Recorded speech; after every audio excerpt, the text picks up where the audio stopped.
So I'm Derek Fronick, and I'm covering a school-wide attendance system based on fingerprint identification. So what I've noticed over the course of being at Carmel High School is that the current attendance taking standards are inefficient. So essentially, when you come to the class, the teacher has to manually indicate whether or not a student is present. This can waste a lot of class time. Sometimes teachers tend to forget occasionally, and this can slow down the attendance office and cause problems if students aren't registered as being present. And it also can be a problem for substitutes where they have a problem either logging into the system or they do it in some kind of different way. I remember we had a sub in this class where he didn't know how to use the computer system, so he went and manually called in the attendance to the attendance office. So it's an inefficient way that is slow and could use improvement. So I've conducted a survey over CCS staff, asking whether or not, if they've forgotten to take attendance, which is one of the big issues. If you forget to take attendance, there can be problems with that. And the majority of CCS staff have forgotten to take attendance at least one time a week. So that causes issues with the attendance system. And then I just asked them a simple question of if they think this would be a viable alternative. Taking attendance via fingerprint scanning would be a viable alternative, and most of them did conclude that yes, it would be a viable alternative in their opinion. So this kind of leads me to my problem statement saying, in Carmel High School, teachers have to routinely take attendance in class on a class-by-class basis, and this negatively affects the time teachers have to instruct the class, as they have to spend time keeping track of students. So this led me to going into possible solutions for this. So with my solution matrix, I broke it down into two major candidates for solving this issue. The first idea being an RFID tag scanner. So that was one of the original ideas. So basically you scan in at the door. And then there's also the fingerprint identification system. The major drawback to the RFID system that made me go against it is the fact it would require the school to purchase more material. Each student would have to carry around a scanner as opposed to just having their fingerprints that they have on their hands regardless. So that was one of the major drawbacks, and the reason being that I chose the fingerprint scanner is that you can, you just simply have to use your fingerprint. So with that, the main criteria of the fingerprint scanning system is it has to be able to identify. So the system must be able to accurately determine individuals' fingerprints. It has to be able to display the information so the user knows that they've been successfully logged into the system, and then it has to be able to log the data. So the system has to be able to track who logs in and when, so it can actually be then used as an attendance system, so the CCS attendance office knows who signed in when. So going off of that, I began to choose components for my project. So the main component is the fingerprint scanner itself. It's the SparkFun GT521 F32 model. It has a 450 DPI resolution, so it's decent enough to be able to identify most fingerprints. It's an optical sensor as opposed to a capacitive sensor for fingerprint scanning, so it uses a small camera as opposed to sensing capacitive differences in the height of your finger, the ridges in your finger. It's a little bit larger than a traditional fingerprint scanner you'd find in your phone because it's an optical sensor as opposed to a capacitive one, but it's also cheaper. It was only $30 as compared to the higher prices of a capacitive sensor. Just some other components, standard 16:2 LCD for the displaying of information. It uses the standard Hitachi 44780 chipset. It's just a standard 8-bit parallel interface. And then for logging information, I have a SparkFun. It's a DT1307 real-time clock module. It keeps track up to, I believe, 2100 years accurate time, and has a 17-year time span battery to keep it active regardless of if you have main power or not. And then I also have just a standard micro SD card for logging. It just uses a standard SPI interface that you can connect directly to your Arduino. The only special thing in this module I'm using is just has a 5-volt and 3.3-volt level shifter, so I don't damage the components. And then going forward with once I've taken those components, I went to my design So I broke down my design into several different design blocks. So I have my microcontroller block. The USB to UART converter allows me to plug in and program the device via USB. It's a USB to serial UART converter. Then I have my ATmega 328P. It's my main microcontroller. It's the same standard one in the Arduino, but it's just instead of a 20-pin DIP, it's using a 32-pin TQFP SMD package. Then I have the real-time clock module, just two standard buttons in case I need expandability for user interface. SD card input here, the LCD with the contrast potentiometer and backlight driver. This is a power supply. I originally had a battery, it's an optional battery, so you could have it powered via an internal battery as opposed to 5-volt, exposed to a USB input. I never ended up implementing it because I didn't see the need, since it's most likely going to be mounted on a wall and fixed, so I don't really see the need to travel. But I had it in there as an optional upgrade. And then moving on from the schematic, this is my board file. It's a standard 2-layer board.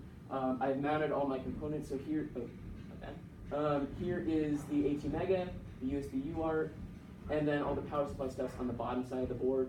And this is the LCD here. This is the fingerprint scanner go here, and those are the I/O buttons on the board. So then I designed that in Eagle, Autodesk Eagle CAD software for PCBs, and then I used the manufacturer JLC PCB to produce my boards. I have a couple of them here. If you wanna look. Manufactured these. They do it in a couple of days, less than a week. They say 40-hour turnaround times. It's a 100 millimeter by 100 millimeter board, standard size for cheap manufacturing, and I was able to use that.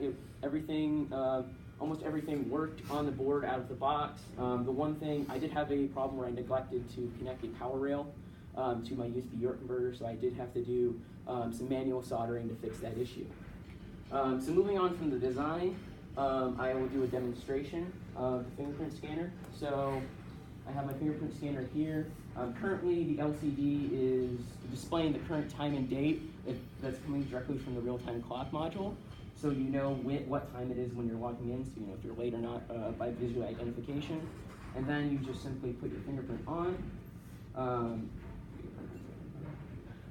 So it identified my fingerprint and it signed me in, and then it takes a couple seconds there to log that.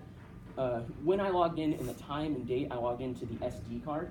So that is now logged onto the SD card. And when I put it into a computer, I manually forced it to do a CSV file, which is comma separated values. So I have manual commas in there separating the values. So you can put that into an Excel spreadsheet, and you can open it up and identify the different categories. So it'll identify this category here is my name, and this is the timestamp. So that way, this CCS can use that to log whoever logs in when they log in. So moving on from the demonstration, limitations.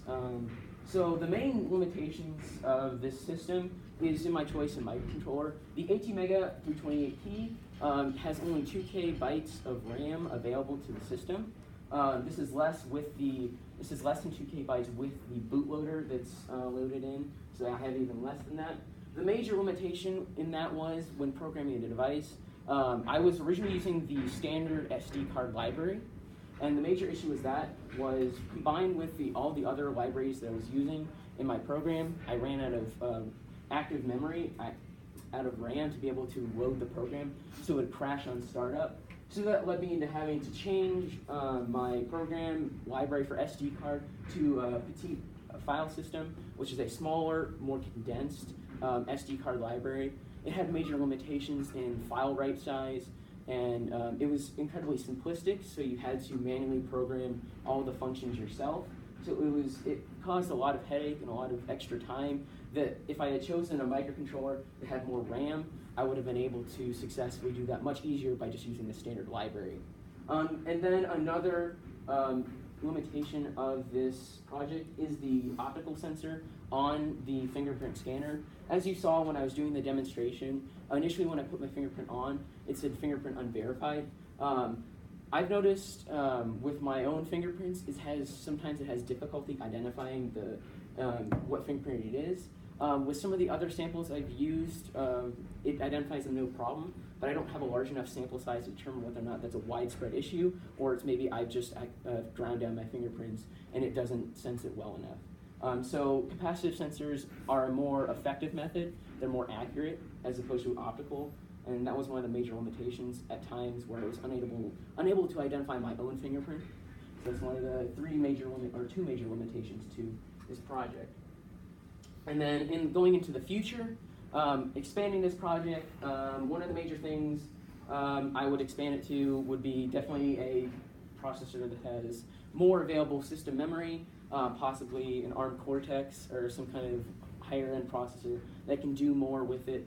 And then going with that larger processor, I'd be able to expand it with networking capabilities, so you could connect it via Ethernet or Wi-Fi to be able to be just directly connected into a system, or then as soon as it logs in, it'll go directly to some kind of storage or some kind of somewhere on the network that logs it as a total, a whole school system. So that would be where I go into the future. So that's all I have. Thank you. That's my presentation.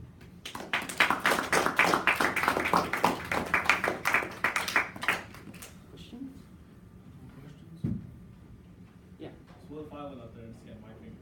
Okay, yes, so to be able to log into the system, you have to first, as you do with your regular phone, you have to enroll your fingerprint, or you have to go through that whole step-by-step process to log your fingerprint into the system. You'd have to do that here.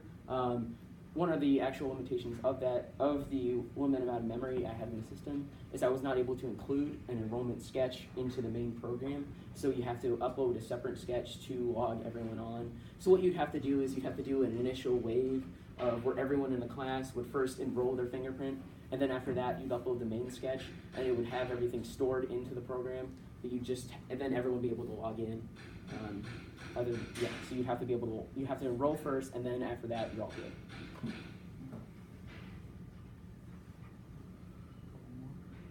Yeah, sure. Right now, what do the two buttons do? So the two buttons, currently they are not used for anything. I had them there as an optional, if I needed some kind of interfacing. I didn't know whether or not I needed it when I originally designed the board.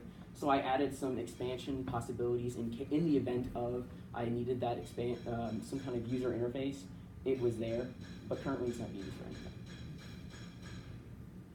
Yeah, Patrick. What was your biggest challenge or setback when you were Yeah, so as I talked about earlier with the RAM limitation, that was the biggest headache that consumed the majority of my time. Is as Will knows, he helped me. We spent a lot of time debugging and trying to create a program that would efficiently write to the SD card due to the limitations of the Petit FS library. So that was one of the biggest limitations and headaches, is dealing with fighting around system memory limitations.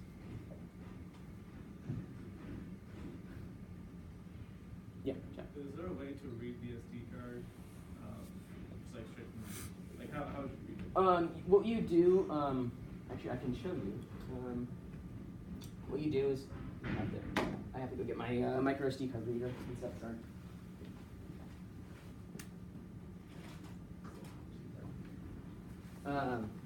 So what you do is the SD card is just in this little module here.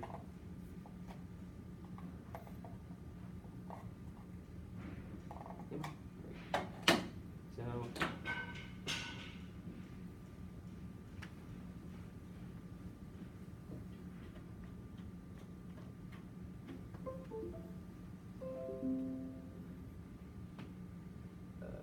here it is. So it's the attendance, and then you open.